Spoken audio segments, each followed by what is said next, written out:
আসসালামু আলাইকুম বন্ধুরা, বাংলার মাঠে ঘাটে থেকে আপনাদেরকে শুভেচ্ছা জানাচ্ছি।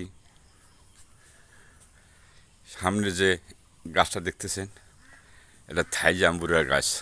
দেখেন কত ধরনের, কত বড় জাম্বুরা হয়েছে। কেবলই এরা এখন মেচুরিড হয় নাই, অল্প কয়েকদিন, আরও কিছুদিন সময় লাগবে। ছোট্ট একটি গাছ, ছোট্ট একটা গাছ আঙ্গিনার পরিসরে পরিসরে লাগানো। প্রত্যেকটি মানুষের বাড়িতে যদি তার আঙিনায় এই ধরনের দু একটি ফলের গাছ রোপণ করে, নিশ্চয়ই বাড়ির মানুষের ভিটামিনের চাহিদা এবং অন্য অন্য প্রয়োজনগুলো মিটে যাবে।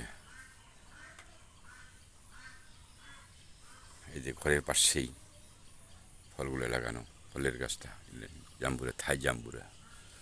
আর একটি গাছ আছে, সেটা ফুল হচ্ছে, সেটা পেয়ারার গাছ।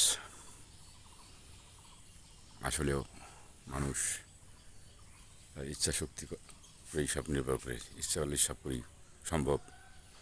বন্ধুরা, আপনারাও আপনাদের বাড়ির আঙিনায় এ ধরনের একটি ফলজ গাছ রোপণ করুন এবং এর স্বাদ গ্রহণ করুন।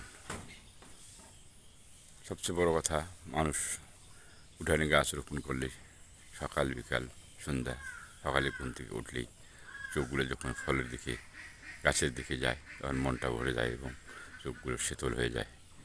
বন্ধুরা, এবারেই শেষ করছি। আল্লাহ হাফেজ।